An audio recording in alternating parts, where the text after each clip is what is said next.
On a cold, gray morning in a small American town, a little girl named Amelia scrubbed the floor with trembling hands. Her palms were red and raw, the skin cracked from eczema, yet she didn't dare stop. Behind her, the woman towering above, Diana, shouted cruelly, her voice slicing through the silence like a whip. The child's tears fell soundlessly onto the soapy water. And then, from the doorway, a man's voice gasped in horror. A police officer, frozen at the sight, his loyal German shepherd growling, fur bristling, ready to defend the girl. What he discovered that day would change everything. Where are you watching from, my friend? Leave your city in the comments below. And don't forget to subscribe for more heartfelt stories of courage, kindness, and miracles. May your day be filled with peace, love, and God's light. The rain came down over Maple Ridge, a small town tucked between the mist-draped hills of northern Montana, where the pine forests whispered like restless souls. It wasn't the kind of rain that cleansed. It was heavy, cold, and full of memory. It fell in long silver threads across the old cemetery, drumming against black umbrellas and pooling over the names carved in stone. The air smelled of wet soil and rusted iron, sharp as sorrow itself. Ethan Cole, 38, stood beside the open grave, his police uniform soaked dark beneath the long black coat. His tall frame seemed carved from the same storm-gray granite that surrounded him. The lines around his eyes spoke of sleepless nights and the burden of too many "I'll be fines" that never came true. His once steady hands trembled as he held his daughter, Amelia, close to his chest. She was only 3, a small bundle in a pale raincoat, clutching a worn teddy bear whose ear had been half chewed by the family's old dog. Her golden brown curls clung to her cheeks like tears. "Daddy, is he sleeping?" she whispered, her voice fragile against the wind. Ethan forced a nod, his throat too tight for words. "Yes, sweetheart. Ethan Jr. is sleeping now." The small white coffin was being lowered into the ground. The ropes creaked under the weight, and the gravedigger's boots sank into the mud. The rhythmic thud of falling earth echoed like a slow heartbeat. Behind them stood Sarah Carter, the family's longtime housekeeper.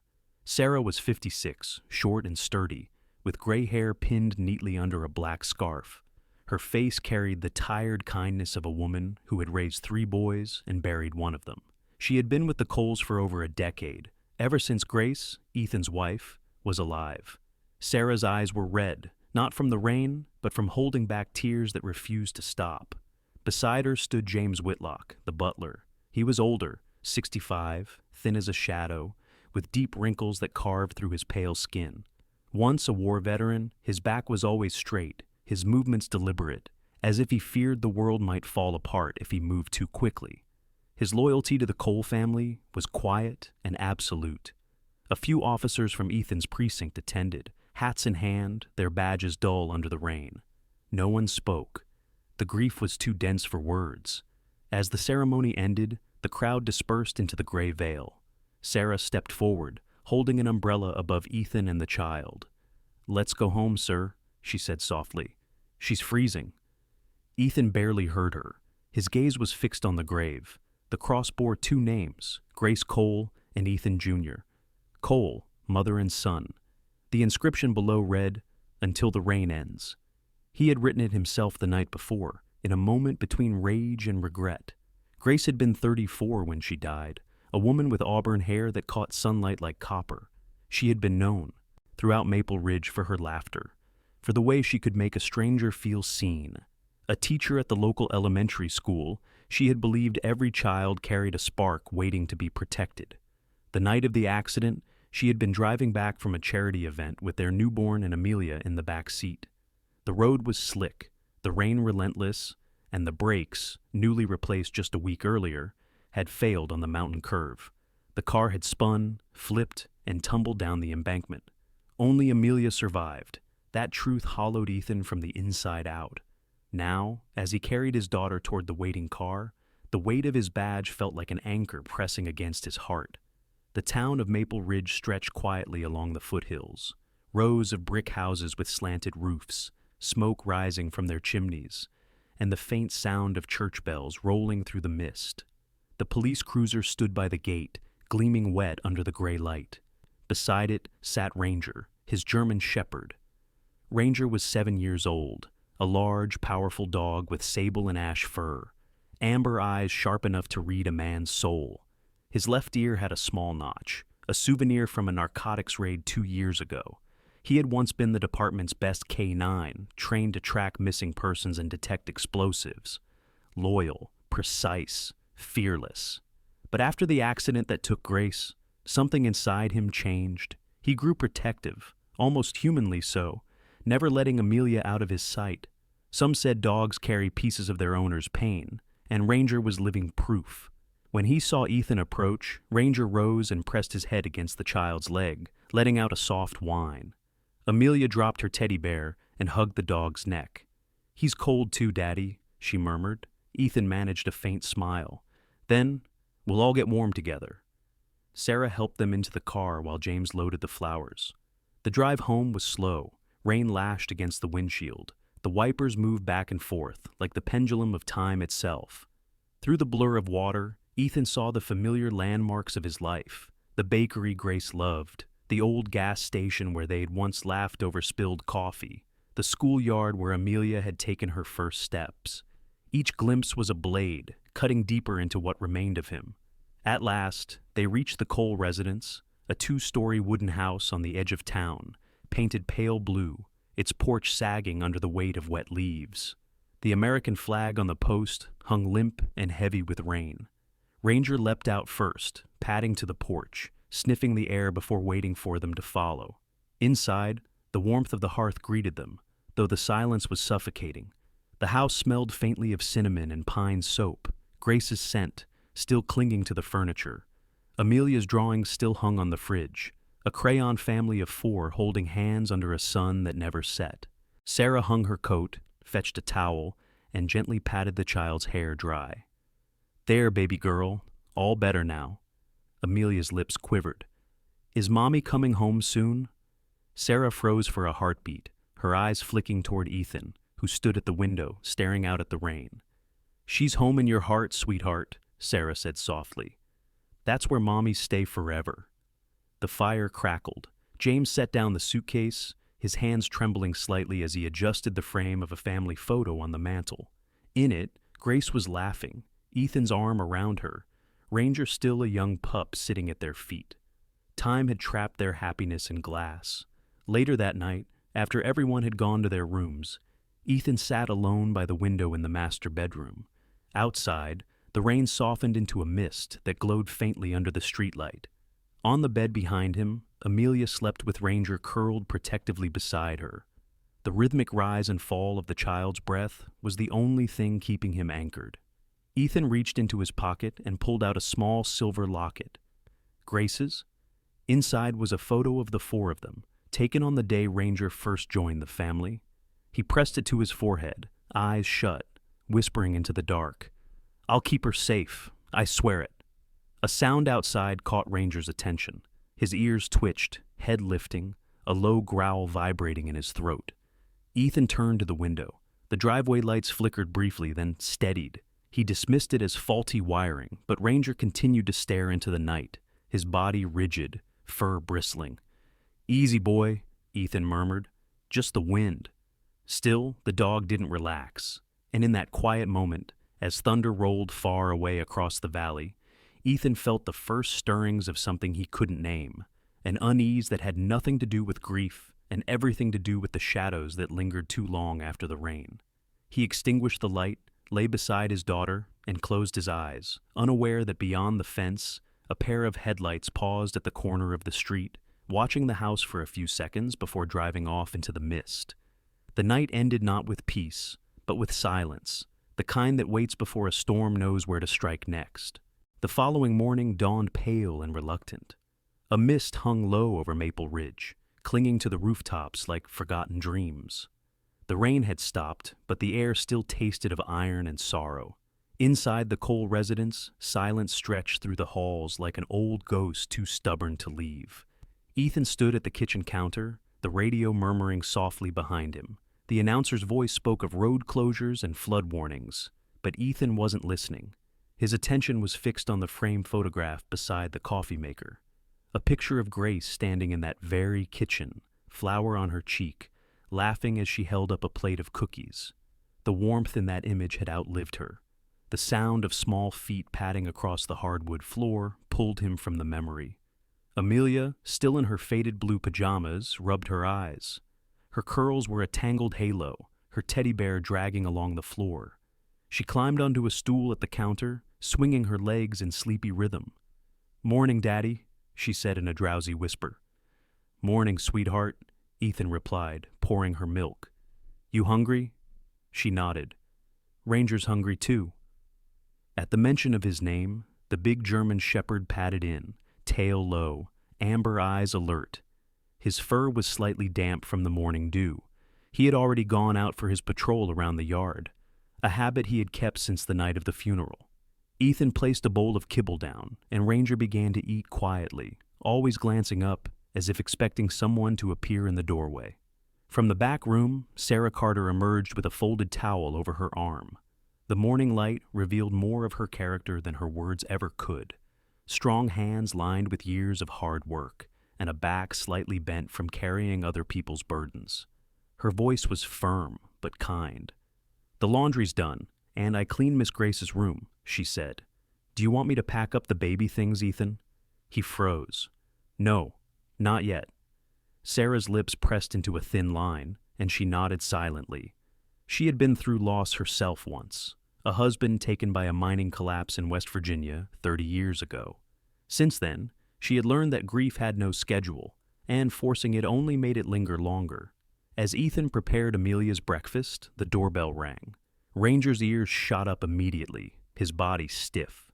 Ethan frowned and opened the door to find Captain Trent Lawson, his superior at the Pine County Police Department. Lawson was a man in his mid-50s, broad-shouldered but carrying a slight paunch. His hair, once black, had turned mostly silver at the temples, giving him an air of authority that often hid the impatience underneath. His suit was pressed too neatly, his smile too practiced. "Cole," he said, extending a hand. "Didn't expect to find you home this early. Thought you'd take a few more days off." Ethan shook his hand warily. "Trying to keep my mind busy." Lawson's gaze wandered over Ethan's shoulder into the kitchen. "Beautiful house," he murmured. "Grace always kept things warm. A real loss for the department, too. She volunteered at every charity drive, didn't she?" Ethan nodded tightly, sensing the man's words were more performance than empathy. After a few polite exchanges, Lawson's tone shifted. "I wanted to check in about the accident report. There were some irregularities." Ethan's brow furrowed. "What kind of irregularities?" "The brake failure," Lawson said smoothly. "Mechanics said the lines were worn, but the timing's odd. You'd replaced them recently, right?" "Yeah," Ethan answered slowly. "A week before the crash." "Strange coincidence?" Lawson smiled faintly. "Anyway, don't worry about it. Paperwork's handled. You need rest, not more questions." Something about the finality in his tone tightened Ethan's chest. Lawson patted his shoulder with the kind of familiarity that didn't feel earned. "You ever need anything, you call me," he said, then turned and left, his boots echoing on the wet porch. Ranger watched him go, growling softly, low enough that only Ethan heard. That afternoon, the town began to stir again, sirens in the distance, a mail truck crawling down the slick streets, and the faint smell of pine from the hills. Ethan decided to walk Amelia to the park for some air. Ranger followed, ever alert, scanning every shadow as though the wind carried secrets. The park was nearly empty, except for an elderly woman sitting on a bench tossing breadcrumbs to pigeons. Amelia ran toward the swings, laughter breaking through the melancholy air like sunlight through clouds. It was the first time she'd laughed since the funeral. Ethan watched her, the corner of his mouth softening into something that wasn't quite a smile, but close. A young woman approached him from across the path, holding a stack of flyers. She wore a thick beige coat and a wool hat pulled low over short dark hair. Her name tag read, Diana Hart, Community Counselor. Her eyes were green-gray, sharp yet warm, like someone used to reading people before they spoke. "Officer Cole?" she asked gently. Ethan nodded, slightly guarded. "I'm part of the town's family support program. We're visiting officers' families who've been through losses. I'm sorry about your wife and son." Her tone was genuine, not pitying. "Sometimes talking helps." Ethan hesitated. "Appreciate it, but we're managing." Diana didn't push. She just handed him a card. "If your daughter ever needs someone to talk to, art therapy, child grief support, we have free sessions. No pressure." He pocketed the card, unsure why he hadn't simply tossed it. As the afternoon faded, Ethan and Amelia walked back home. The sun broke weakly through the clouds, lighting the wet streets with a dull silver sheen. Ranger trotted beside them, occasionally nudging Amelia's hand for reassurance. At dinner, Sarah served chicken stew, though no one spoke much. James appeared from the cellar, holding a small box. "Sir," he said quietly, "found this in the garage. Looks like old maintenance records." Ethan opened it. Inside were invoices from the mechanic who had repaired the brakes. Willard's Auto Service, stamped with the date only 8 days before the crash. Scrawled across the bottom in blue ink were 2 initials. T.L. Ethan's pulse quickened. Trent Lawson. But he said nothing, not yet. Later that evening, after Amelia was asleep and Sarah had retired to her room, Ethan sat in his study with the lamp casting a small pool of light across the desk. Ranger lay nearby, his tail flicking every time thunder murmured outside. Ethan read through the reports again. Something was off.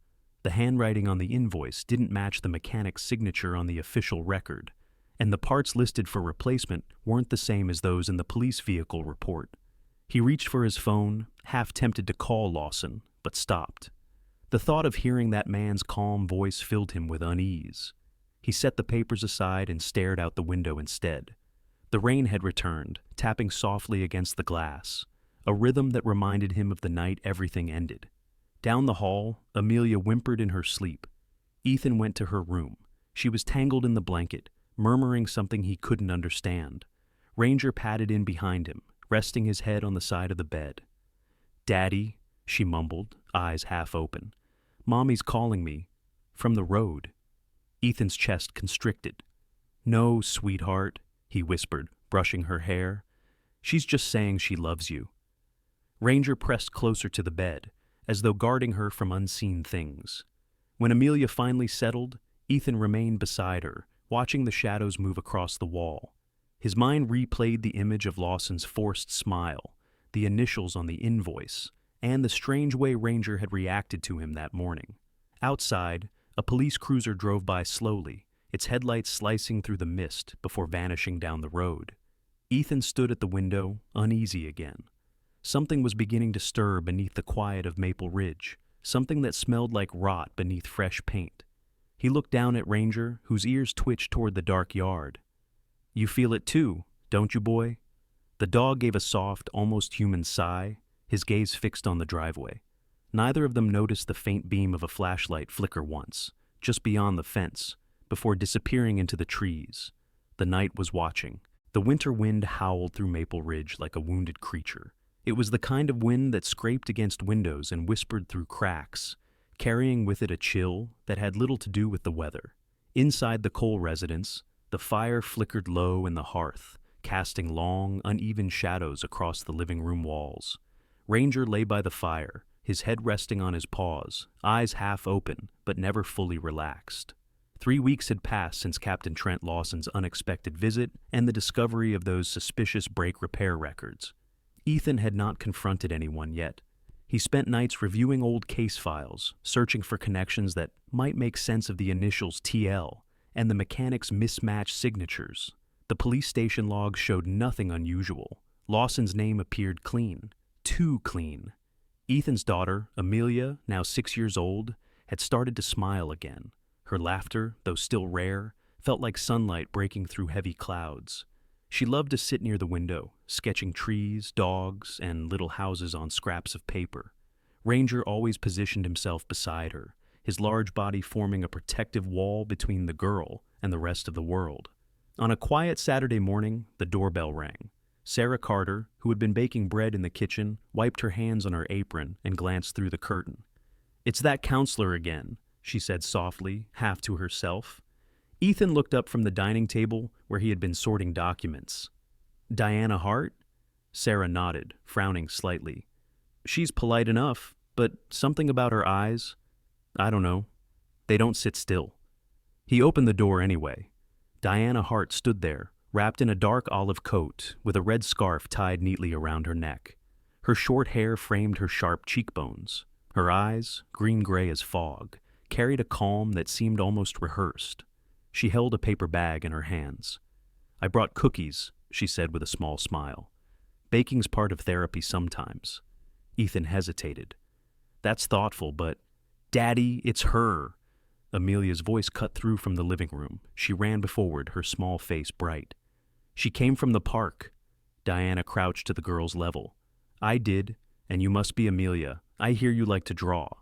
Amelia nodded, her shyness evaporating as she clutched her sketch pad. "Want to see?" Ethan started to refuse again, but the word caught in his throat. He watched Amelia proudly flip open her sketches. It was the first time he'd seen her share them with anyone outside the family. Sarah, standing nearby, folded her arms, watching Diana's every movement like a hawk guarding her nest. They spent half an hour talking by the fire. Diana's voice was calm, her words carefully measured. She asked about Amelia's schoolwork, her friends, the house, but never about the accident. When she left, she handed Ethan her card again, this time with a handwritten note. "For the days when silence feels too heavy." That night, after Sarah had gone to bed, Ethan sat at his desk, staring at the card. There was something about Diana that unsettled him. Not danger exactly, something quieter, more deliberate, like she was waiting for something. Ranger lifted his head from the rug, growling softly. His ears turned toward the window overlooking the driveway. Ethan followed his gaze but saw only darkness. "Easy, boy," he murmured, though he couldn't shake the sense that Ranger had felt something real. The next morning, a gentle knock came on the door again. It was Diana, this time holding a clipboard. "I'm sorry to intrude," she said, "but the station asked if I could assist with officer family evaluations for emotional resilience training. It's part of a new mental health program for the precinct. They said you hadn't responded to the survey." Ethan frowned. "I haven't heard anything from the department." Diana smiled lightly. "Captain Lawson approved the list himself. Maybe he forgot to mention it." The name hit him like a pebble in a pond, small, but the ripples spread wide. He forced a polite nod. "I see. Come in." During the evaluation, Diana took notes in tidy handwriting. "You've been on extended leave since the accident," she said gently. "How's your sleep?" "Uneven." "And work performance?" "I'm functioning." "And Ranger?" she asked, glancing at the dog. "He's protective." "Dogs sense grief," she said, her tone softening. "Sometimes they carry it for us. That's both a gift and a wound." The way she said it made Ethan pause. For a brief moment, her voice carried something personal, like she was speaking from her own brokenness. But when he met her eyes, they were calm again, unreadable. Amelia appeared from behind the door, holding a cup of hot cocoa. "Miss Diana, do you like snowmen?" she asked. Diana smiled, genuine this time. "I do. Maybe we'll build one when the snow comes back." When she left, Sarah muttered under her breath, "I don't like her being around that child so much." Ethan didn't answer. He couldn't decide if Sarah's intuition was wisdom or weariness. Days passed. The first snow began to fall, gentle flakes drifting over the rooftops of Maple Ridge, settling softly on fences and mailboxes. For the first time in years, Ethan felt something close to peace. But that illusion shattered when he found an unmarked envelope slipped under his door one evening. Inside was a photograph, a blurry image of his patrol car from years ago, the same one involved in Grace's fatal accident. Scrawled across the back were two words: "Ask Lawson." Ethan's heartbeat thudded in his ears. He checked the driveway. Empty. The street outside lay still, coated in white. Ranger paced restlessly, tail low, a low growl building deep in his chest. He called the precinct. Lawson answered almost instantly. "Captain, did you send someone by the house?" Ethan asked. "No, why?" "I found something you might want to explain." There was a pause. Then Lawson's voice came smooth and cold. "You've been under a lot of strain, Cole. Maybe take a step back. Don't start seeing ghosts." The line went dead. That night, unable to sleep, Ethan sat with Ranger near the window, a rifle propped against the wall. The snow outside glowed faintly blue under the moonlight. Around midnight, headlights approached slowly, then stopped halfway up the road. The car idled for a few seconds before backing away into the dark. Ranger barked once, deep and warning. Ethan stood up, adrenaline flooding his veins. "I see it, boy," he whispered. He stepped outside barefoot, the cold biting his skin. The night was eerily quiet. Only the sound of wind brushing through the pines answered him. But when he looked down, he noticed footprints in the snow leading from the gate to his porch and back again. In the morning, Sarah found him sitting at the kitchen table, eyes red from lack of sleep. She didn't ask questions. She poured him coffee and quietly set a warm plate of bread in front of him. That was her way. She never pried, only stayed close enough for someone to know they weren't alone. Later that day, Amelia ran into the room holding a snow globe she'd found in the attic, a small glass sphere showing a family of 3 and a dog inside a cabin. "Look, Daddy, it's us!" Ethan smiled weakly. "Yeah, it is." But when he shook it, a folded piece of paper hidden beneath the globe's base slipped free.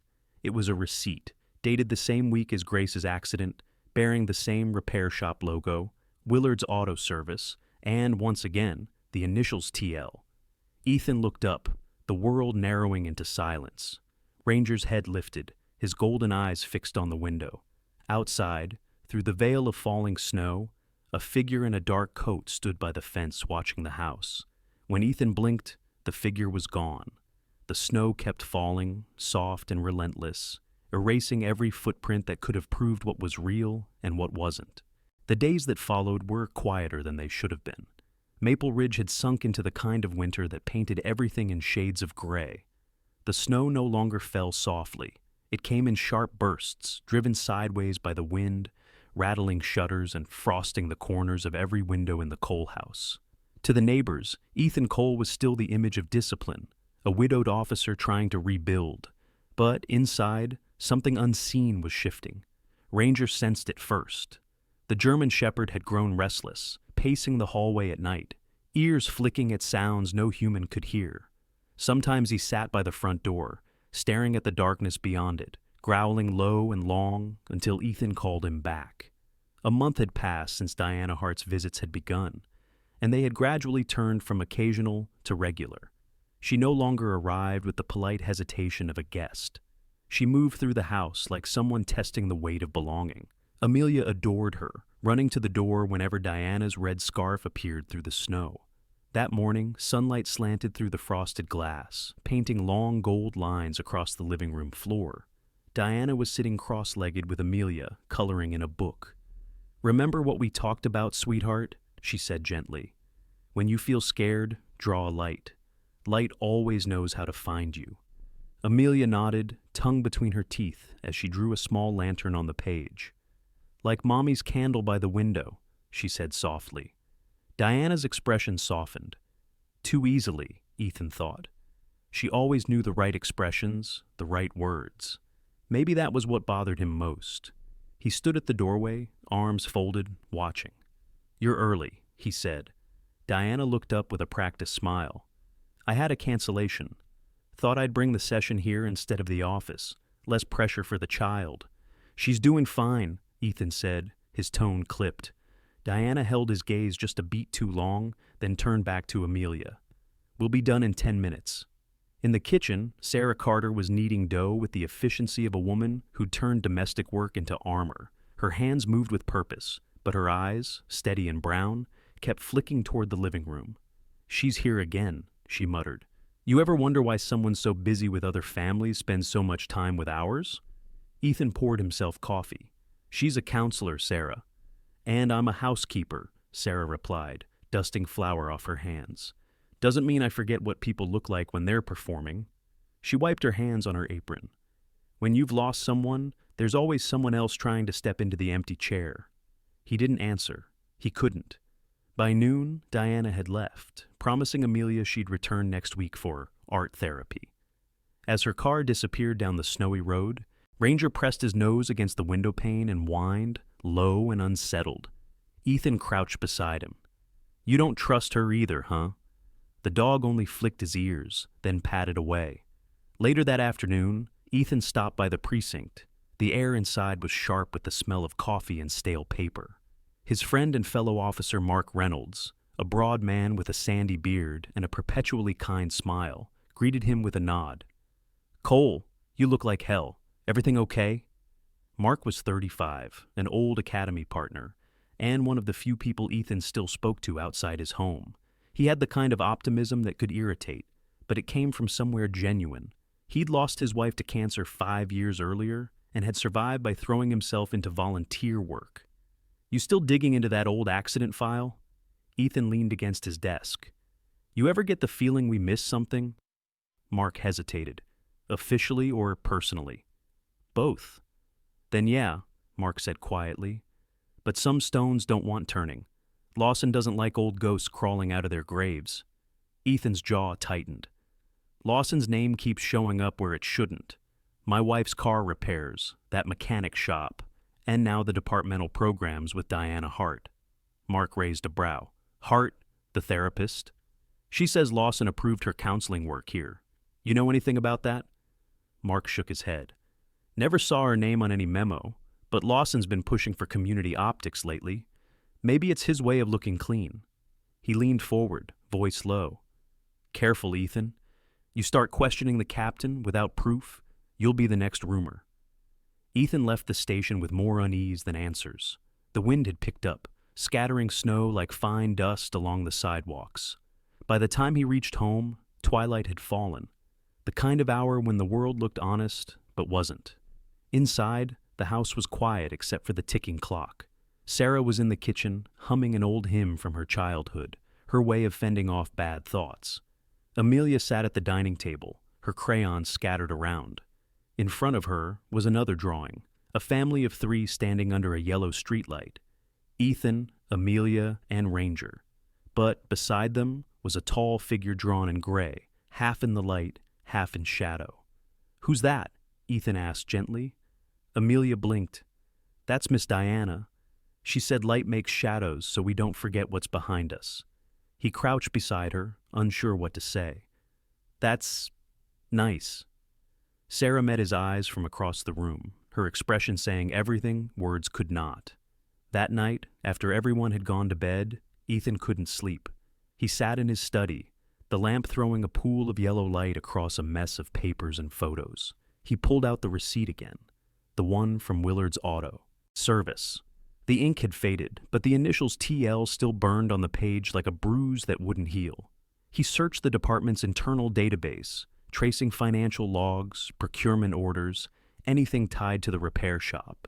After an hour, he found something strange, a reimbursement claim under Lawson's name for community vehicle maintenance, dated the same week as Grace's crash. He leaned back, exhaling through his teeth. "You bastard," he muttered. A sudden thump from downstairs snapped him upright. Ranger barked once, sharp and warning. Ethan grabbed his flashlight and crept down the stairs, the beam cutting through the darkness. In the hallway, the back door was ajar, snowflakes drifting in. Ranger sniffed the air, growling. Then he lunged toward the mudroom, where the wind rattled a loose window pane. Ethan followed, gun drawn. Nothing. Only the empty silence of the storm outside. He locked the door and turned to leave when he saw something half buried near the threshold. A red thread, thin as hair, caught in the wood. He picked it up. It was the same shade as Diana's scarf. By morning, Ethan hadn't slept. He watched through the window as the sun tried to rise behind thick gray clouds. He poured himself black coffee and stared at the thread lying on the counter. Sarah entered quietly, rubbing her arms against the cold. "You were up all night again," she said softly.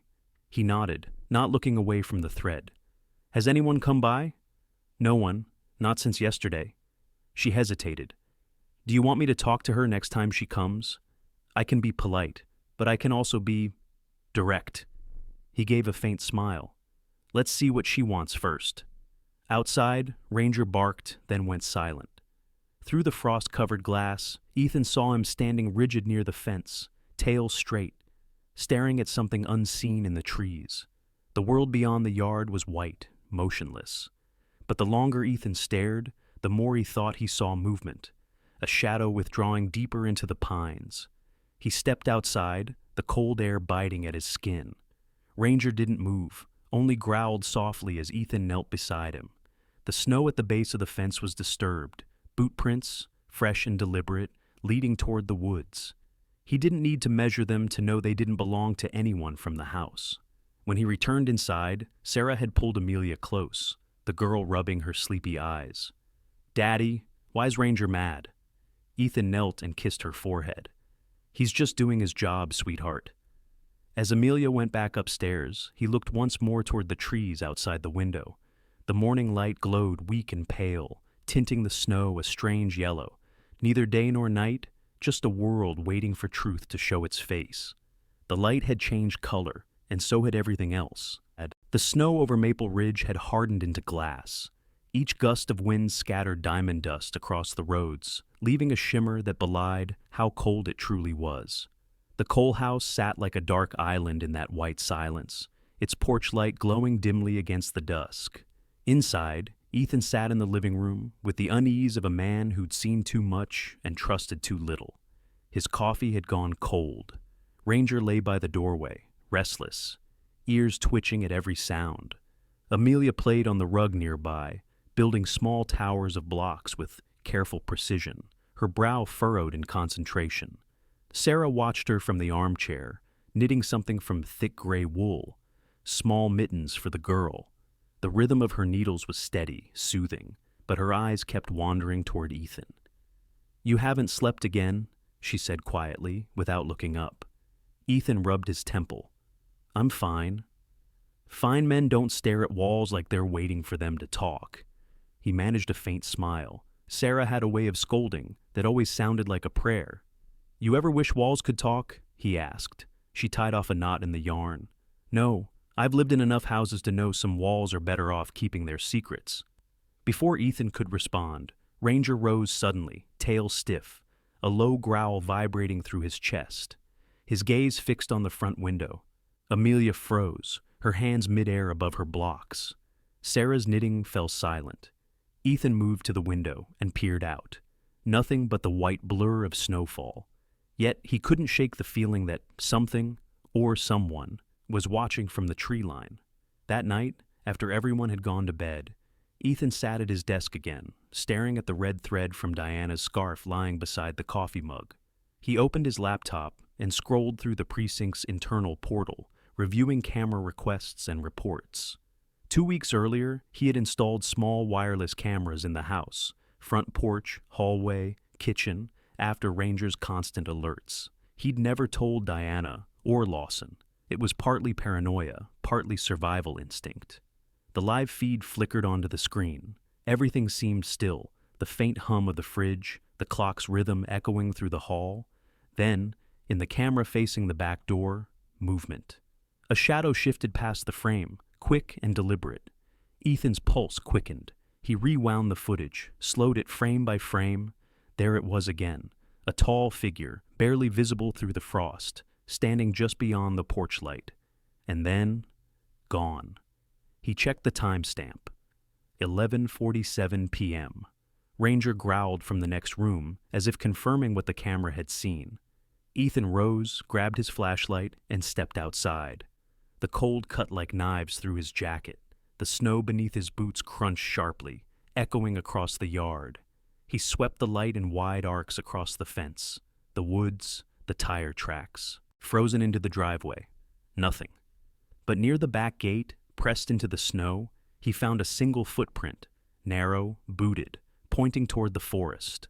When he returned inside, Sarah was standing in the hallway, her robe wrapped tightly around her. "I heard Ranger barking," she said, voice low. "Someone was outside," Ethan replied. "Footprints?" Her face tightened. "You're calling the captain?" He shook his head. "Not yet." The next morning, Amelia bounded into the kitchen, wearing one mitten Sarah had finished overnight. "Look, Daddy, it fits." She raised her hand proudly, the wool nearly swallowing her fingers.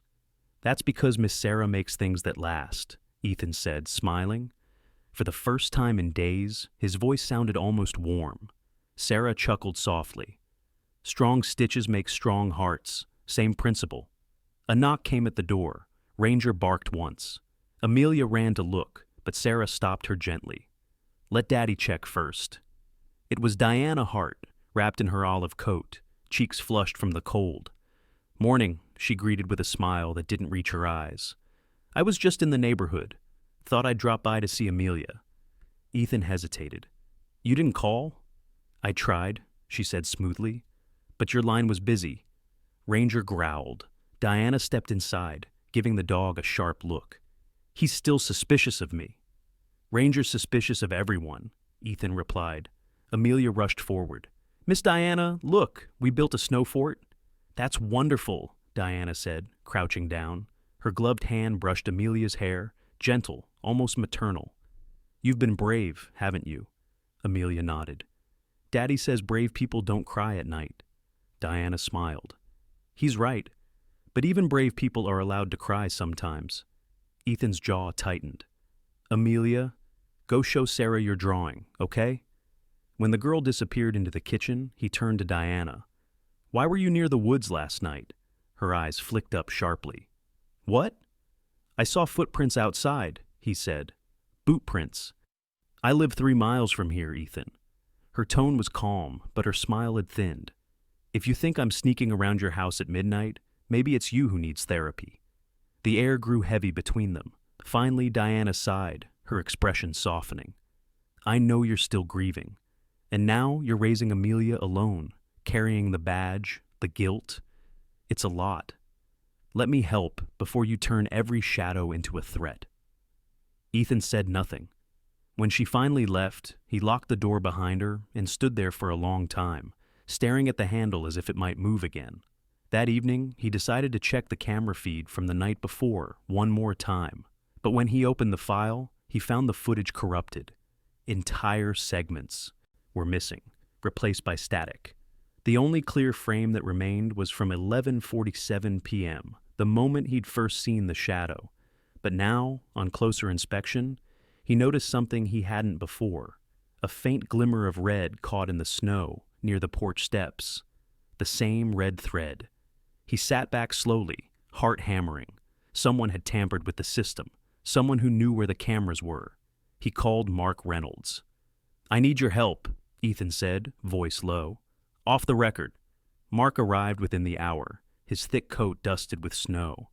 "You're sure no one else has access to these feeds?" "Positive." Mark examined the laptop, tapping a few keys.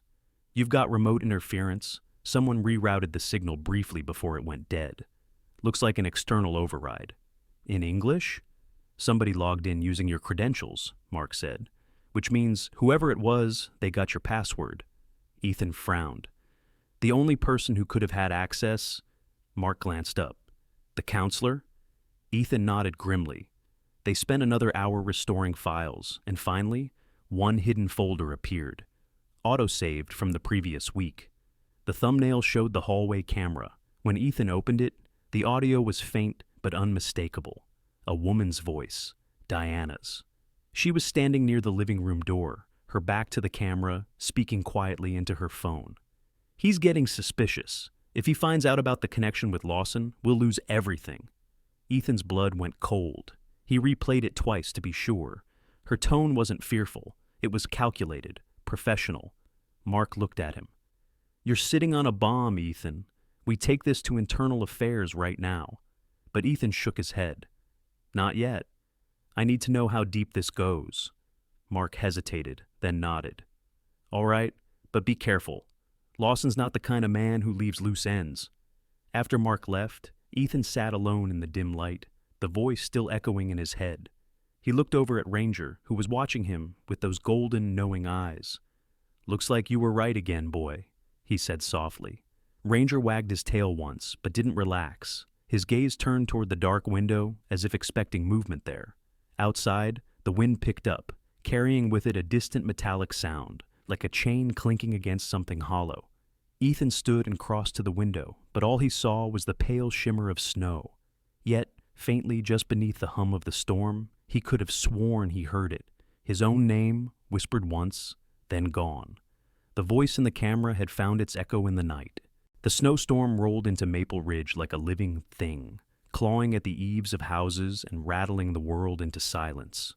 The power lines groaned under the weight of ice. Each gust of wind made the trees bow as if in mourning. Inside the Cole residence, candles flickered where lamps had gone dark, throwing restless light across the walls. It was a night that seemed to hold its breath. Ethan sat at the dining table, the glow of his laptop illuminating his drawn face. The recorded voice of Diana Hart still echoed in his mind. If he finds out about the connection with Lawson, we'll lose everything. Every syllable had burrowed deep, festering with anger and disbelief. He had replayed it a dozen times, hoping it would somehow sound different. It didn't. Sarah moved quietly in the kitchen, her hands steady despite the tremor in her heart. She had lived long enough to know when something inside a man was breaking. She'd seen it in her late husband's eyes years ago when the mine collapsed and took his brother. Now she saw it again, in Ethan's silence, in the way he didn't blink enough when staring at the screen. "Eat something," she said gently. He didn't answer. "Ethan," she repeated, her voice firmer, maternal. "You'll do no one any good on an empty stomach." He finally looked up. "I'm fine." "You keep saying that," Sarah muttered, ladling soup into a bowl. "But you look like you're ready to fight God himself." Ranger lay under the table, his eyes reflecting the candlelight like molten gold. He raised his head when Ethan shifted, sensing the tension, the scent of fear, the electricity of an impending storm. Amelia was asleep upstairs, tucked under two quilts, her tiny hand resting on Ranger's old leather collar that she'd taken to sleeping with. Ethan often went to check on her every hour, but tonight he couldn't move away from the screen. Mark Reynolds had promised to send over the metadata report from the recovered video. It was taking longer than expected. The storm had cut off the signal several times. When the email finally arrived, Ethan opened it instantly. The data confirmed what he already feared. The file had been uploaded to an external server 3 days before it was deleted from his local feed, using Diana Hart's access credentials, which traced back to an encrypted network registered under Lawson's jurisdiction. He whispered, "Damn it, Lawson." As if summoned by the curse, a sudden knock echoed at the door, hard, insistent. Ranger leapt up, barking, his deep voice booming through the house. Sarah froze, ladle mid-air. Ethan grabbed his sidearm and moved to the entrance. "Who is it?" No answer. He peered through the peephole. The storm outside made visibility almost impossible. The porch light flickered, struggling against the wind. Then a flash of movement, someone in a dark coat, standing just beyond the steps. He opened the door halfway, gun lowered but ready. "Who's there?" a voice answered, muffled by snow. "It's Mark." Ethan exhaled and gestured him in. Mark stumbled inside, shaking snow from his jacket. His beard was frosted and his face was drawn, his blue eyes sharp with worry. "You need to see this," he said, pulling a small USB drive from his pocket. Sarah handed him a towel. "Sit down before you freeze to death." But Mark didn't sit. "I checked Lawson's communications log. He's been funneling police case files to a dummy firm, one Diana Hart used to work for before she became a counselor. It's not just data leaks, it's blackmail, Ethan. Internal Affairs has been trying to trace it for months." Ethan frowned. "Why would Diana get involved?" "She's not just involved," Mark said grimly. "She's part of it. She was hired by Lawson years ago as a psychological profiler. After she left the department, he used her to get close to officers he wanted leverage over. You were one of them." Ranger barked suddenly, sharp and urgent. The lights flickered once, then went out completely. Sarah's breath caught. "The generator?" "Still running," Ethan said, moving toward the fuse box. Someone cut the line. Outside, through the storm, the faint hum of an engine drifted closer, then stopped. Headlights swept briefly across the window before vanishing. Mark drew his gun. "He's here." "Lawson?" Mark nodded. "Or one of his men?" Sarah moved quickly, ushering Amelia downstairs. The little girl blinked sleepily, clutching her blanket. "Daddy?" Ethan knelt, forcing calm into his voice. "It's all right, sweetheart. Just stay with Sarah. Ranger guard." The dog obeyed immediately, standing between the women and the back hallway, his fur bristling, a low growl vibrating through the dark. Outside, something metallic scraped against the porch, footsteps crunching in the snow. The front doorknob rattled. Mark positioned himself beside the window, gun raised. "You get Amelia out the back if I go down," he whispered. Ethan ignored the chill crawling down his spine. He stepped toward the door, listening. Then, without warning, glass shattered. The window exploded inward, showering the floor with shards and wind. A gunshot rang out. Mark fired back instinctively, the muzzle flash lighting his face in brief, violent bursts. Ranger barked wildly, leaping toward the sound. Sarah screamed, pulling Amelia down behind the couch. Ethan dragged Mark behind cover. "You hit?" "Shoulder," Mark grunted, pressing his hand to the wound. "Just grazed." The storm outside masked every other sound, except the crunch of boots circling the house. Ethan caught a glimpse of a figure through the swirling snow, a man wearing a dark overcoat, tall, broad, moving with precision. Lawson. Ethan's fury flared. He fired, once through the broken window. The figure ducked behind the porch beam. Then came a voice, smooth and steady, carried by the storm. "You've got something that belongs to me, Cole. Hand over the drives, and I walk away." Ethan shouted back, "You killed my wife!" For a moment, there was silence. Then Lawson's voice, colder now. "She was collateral. You were the target." Sarah clutched Amelia tighter, tears streaming silently down her face. Ethan's mind reeled. "Why?" "You were going to expose the trafficking reports we buried 3 years ago," Lawson said. "You think I'd let one good cop ruin a whole department?" The wind howled louder, drowning the words. Ranger snarled, baring his teeth, then lunged toward the back door as another sound echoed, someone else breaking in from the rear. Ethan turned just in time to see a second man, masked, stepping into the kitchen with a shotgun. He fired once, the blast ripping into the ceiling. Ethan dove behind the counter, returning fire. The man dropped instantly, collapsing into the snow that blew in through the open door. Mark reloaded, grimacing through the pain. "They came for the files," he said. "Then they're not getting them." Ethan grabbed the USBs from his desk and slipped them into his jacket. "We're ending this tonight." Lawson's voice came again, closer now. "Don't be stupid, Cole. You've got a child in there. Think carefully." Ranger growled deep and low, crouched beside the door, eyes locked on the movement outside. Ethan whispered, "Stay with them, boy." He stepped into the foyer, heart pounding, gun ready. The door burst open, snow sweeping in like a ghost. Lawson stepped through, weapon raised. The two men locked eyes, years of service, betrayal, and rage condensed into a single breath. "Drop it," Lawson said. Ethan didn't. "You first." They fired at the same time. The shots echoed like thunder. Lawson staggered back, clutching his chest, collapsing onto the porch as the snow swallowed him whole. Ethan exhaled shakily, lowering his weapon. Ranger padded forward, sniffing at the open doorway, tail stiff. Mark limped up behind him. "You all right?" Ethan nodded slowly, eyes still fixed on the body outside. "It's over." But even as he said it, he knew it wasn't. Not entirely. Diana was still out there, and she knew everything. He turned to where Sarah was holding Amelia, the girl trembling but alive. Ranger sat beside them, chest rising and falling in slow rhythm. The candles flickered, their flames bending toward the open door, as if drawn by the cold. For now, the danger had passed. But the silence it left behind felt heavier than gunfire. The morning after the storm broke cold and blue, the kind of light that made everything appear too clean, too quiet, like the world was pretending it hadn't just screamed all night. The coal house stood bruised but standing, a broken window boarded with plywood, bullet holes patched with duct tape. The snow around the porch marbled with gray ice and footprints.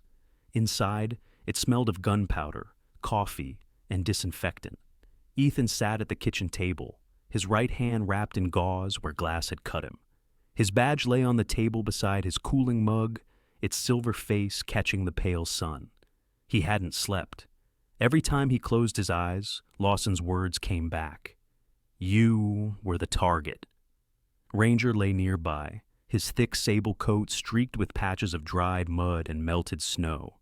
The German Shepherd was 8 years old, large and muscular, with a faint white streak running down his muzzle. A sign of age, not weakness. His golden eyes watched the door, every sense alive. Sarah moved about the kitchen with her usual quiet efficiency, cleaning the counters, replacing broken dishes, humming under her breath. Her gray-streaked auburn hair was tied back, her cardigan oversized, sleeves rolled to her elbows. There was weariness in her face, but also a resilience shaped by years of hardship. She had buried a husband and raised a son who didn't survive the war.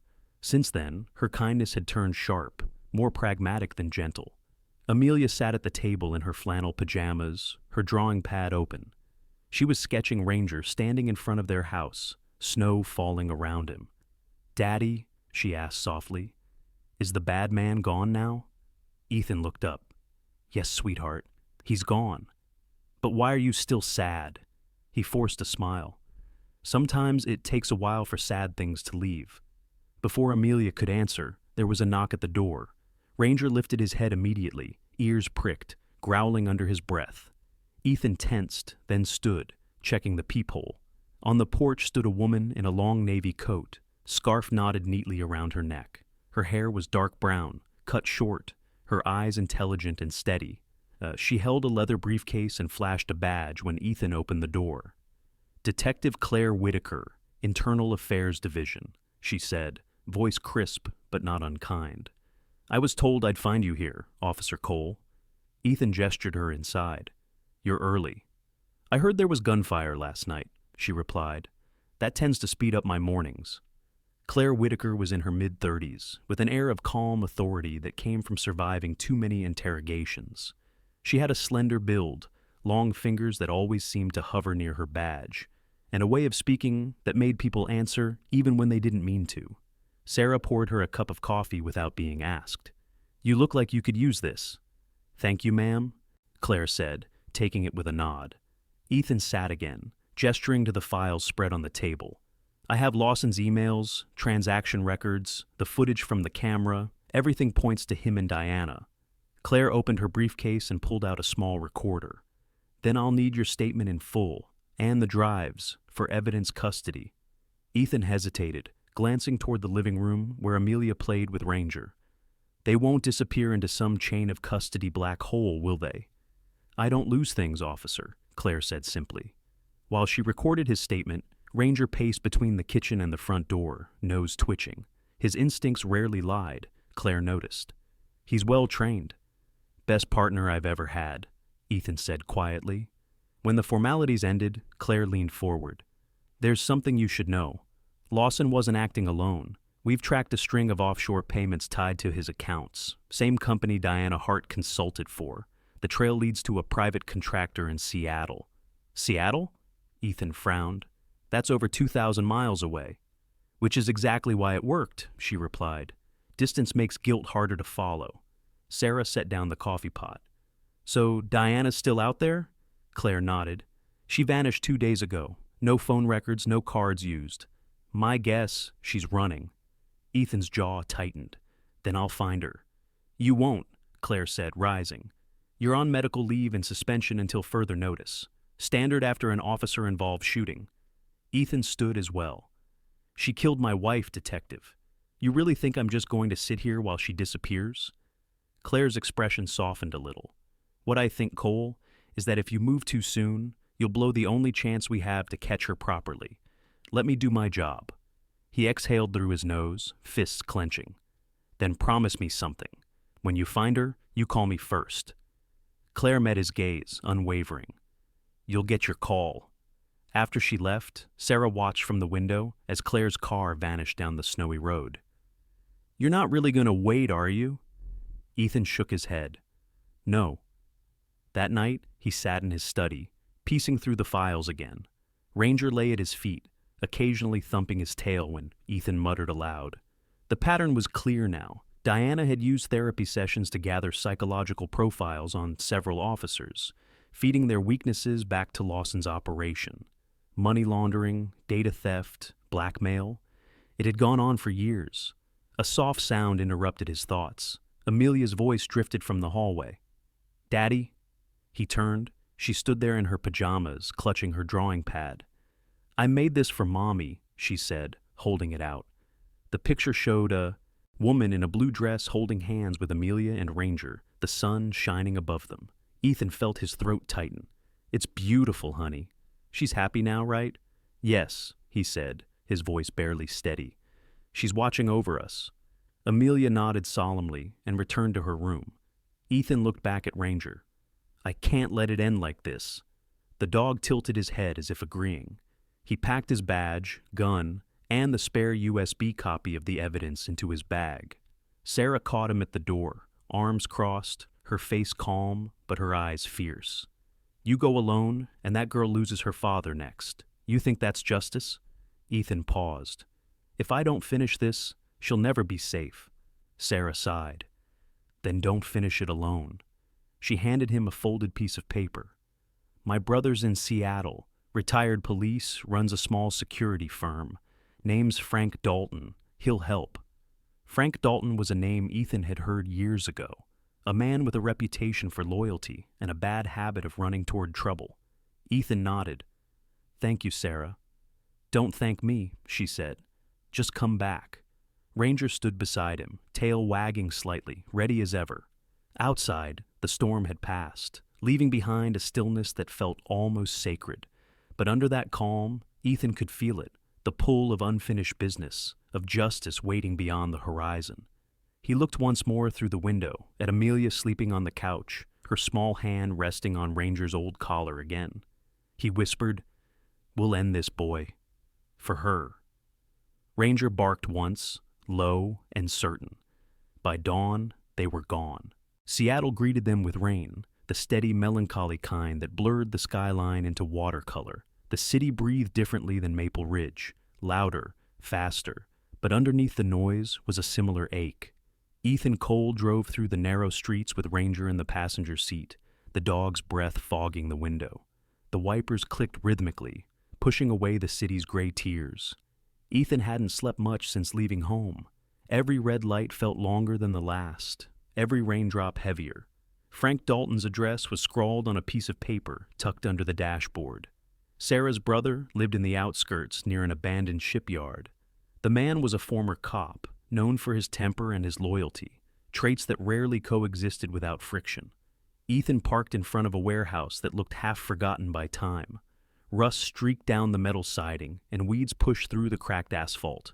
Ranger jumped out first, sniffing the damp air, tail low but alert. Before Ethan could knock, the door creaked open. A tall man stood there, his presence filling the doorway like a mountain shadow. Frank Dalton was in his late 50s, built like someone who'd never retired from being dangerous. His hair was iron gray, cropped short. His beard, neatly kept but rough around the edges. A long scar crossed from his left temple down to his jawline, a souvenir from a shootout decades ago. His eyes were steel blue, the kind that had seen too many things and stopped flinching. You must be Cole, he said, voice low, roughened by age and whiskey. Sarah said you'd show up looking half dead. Ethan extended his hand. I'm afraid she wasn't exaggerating. Frank took it, his grip firm. Come in before you drown. Inside, the warehouse had been transformed into something between a workshop and a safe house. Maps covered one wall, red strings connecting names, dates, and photographs. Several computer monitors hummed quietly on a desk littered with cables. A faded American flag hung above an old punching bag, and next to it, a rack of firearms cleaned to perfection. Nice place, Ethan muttered. Frank smirked. Depends who's asking. You want coffee? Please. As the kettle whistled, Ranger wandered around the room, sniffing at boxes. Frank looked at the dog with a small grin. Good breed. Shepherd, right? German Shepherd, Ethan confirmed. Ranger, 8 years old. He's smarter than most people I know. Frank nodded approvingly. I trust a dog's instinct more than a man's handshake. Ethan smiled faintly. You and I might get along then. They sat at a small table. Frank poured 2 mugs of black coffee and leaned back. Sarah said you're hunting a woman named Diana Hart. Ethan nodded. She's connected to Lawson, my captain. They were running a data smuggling operation inside the department. Lawson's dead, but she's vanished. I think she's here. Frank sipped his coffee slowly, eyes narrowing. I've heard whispers about that name. A consulting firm out of Tacoma, Hartwell Analytics. Used to recruit ex-law enforcement for security contracts. Smelled off from the start. Could she be hiding there? Ethan asked. Maybe, but if she's smart, she's already switched names. Frank got up, pulling a file from a drawer. Got an old contact downtown. Works in cyber forensics. He owes me from a case back in '09. We'll pay him a visit. By the time the rain had softened into drizzle, they were on the road again. Ranger sat in the back, ears twitching, eyes scanning every passing car. The city lights reflected in his eyes like small fires. They arrived at a modest office wedged between a pawn shop and a laundromat. The sign above the door read, "Buy to Wave Systems." Inside, the air smelled faintly of coffee and solder. The man behind the counter was in his 40s, short and wiry, with slick black hair and a nervous energy that filled the room. His name was Travis Kent. He wore a wrinkled flannel shirt and thick glasses that magnified his hazel eyes. "Frank Dalton," Travis said, standing quickly. "You're supposed to be retired or dead." "Depends who you ask," Frank replied. "I need a favor." Travis glanced at Ethan. "And the cop?" "Former," Ethan said. Travis grinned nervously.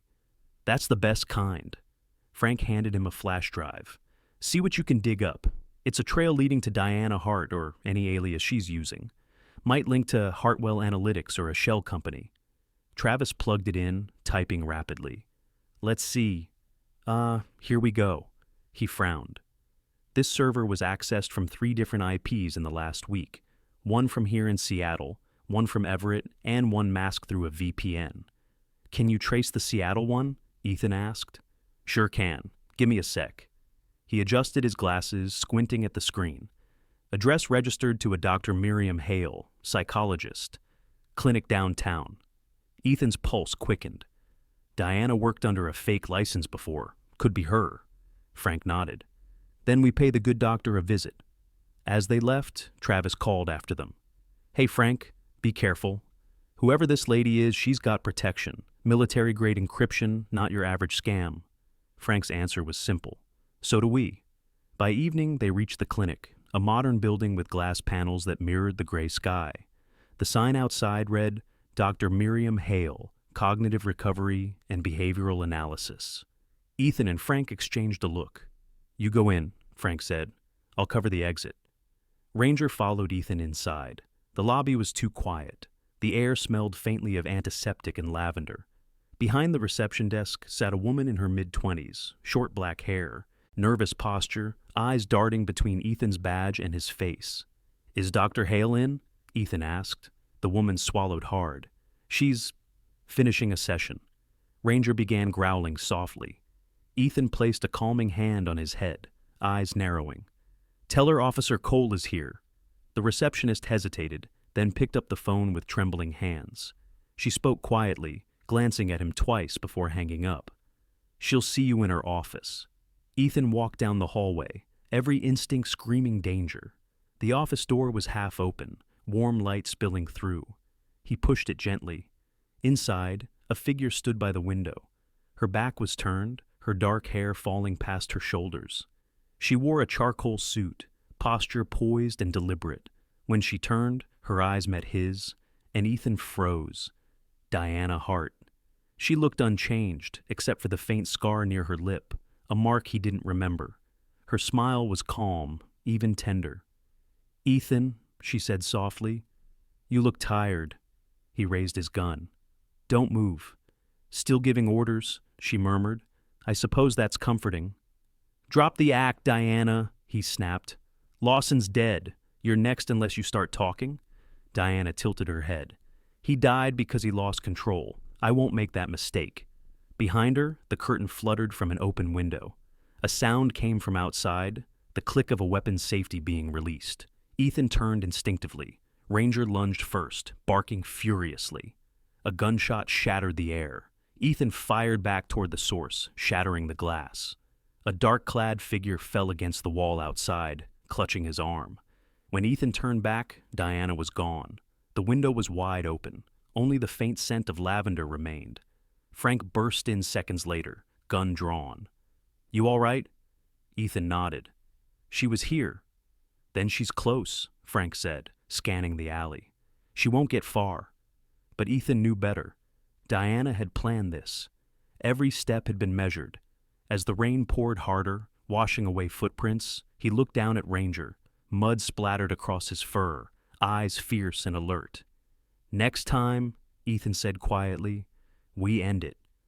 Ranger barked once, a sound of promise. Outside, the city lights blurred into streaks of red and gold, the color of truth, the color of blood. The road back to Maple Ridge was long and scarred with ice. Ethan drove in silence, headlights carving a narrow tunnel through the snow. Ranger lay in the back seat, muzzle resting on his paws, eyes half open but alert. Frank Dalton sat in the passenger seat, a quiet mountain of a man, his face unreadable. Neither spoke for miles. Behind them, Seattle's skyline had vanished into rain and smoke. Ahead, the mountains waited, silent, watchful, eternal. They hadn't caught Diana Hart. She had disappeared into the maze of Seattle's docks, slipping past police barricades like mist. Yet Ethan had taken something from her, a hard drive from her office, encrypted but containing names, accounts, and traces of the network Lawson and Diana had built. He didn't yet know the full scope, but he knew one thing. It was enough to end what they started. When they reached Maple Ridge near dawn, the snow had returned, gentle this time. The small town lay blanketed in pale blue stillness. Lights glowed faintly from a few homes. Smoke curled from chimneys. The coal house stood at the edge of town, just as he'd left it. Sarah was waiting by the porch, her wool shawl pulled tight around her shoulders. Amelia burst from the doorway as soon as the truck stopped, her little boots crunching through snow. "Daddy!" she cried, running into his arms. Ethan caught her midair, holding her so tight she squeaked. Ranger bounded out behind him, tail wagging furiously, barking once as if laughing. Sarah came down the steps, her sharp eyes softening. "You came back in one piece," she said, voice trembling slightly. "Mostly," Ethan replied with a tired smile. "Frank kept me from getting shot twice." Frank grunted. "He's exaggerating. It was once." Sarah turned to him with recognition, lighting her face. "You still drink your coffee black?" "Only way it counts." They went inside, warmth and familiarity washing over them like a benediction. The smell of cinnamon and pine filled the air. Sarah's doing. On the table sat a half-knit scarf and 2 mugs of cocoa waiting. Ethan set down the hard drive. "I have what we need," he said quietly. "This will clear the department, expose everyone Lawson worked with." Frank examined the device. "Encrypted?" "Yeah. Diana used triple-layer protection. But she left a weakness, her ego. She reused a pattern from her old therapy logs." Sarah frowned. "Meaning?" "Meaning she thought no one would notice the repetition." Ethan connected the drive to his laptop, fingers steady despite exhaustion. Within minutes, code lines cascaded down the screen. Then, a chime. The lock gave way. Dozens of files opened. Frank leaned closer, whistling softly. She kept everything: transfers, identities, recordings, even her location pings. Sarah crossed her arms. "Can you use it?" "Enough to end this," Ethan said.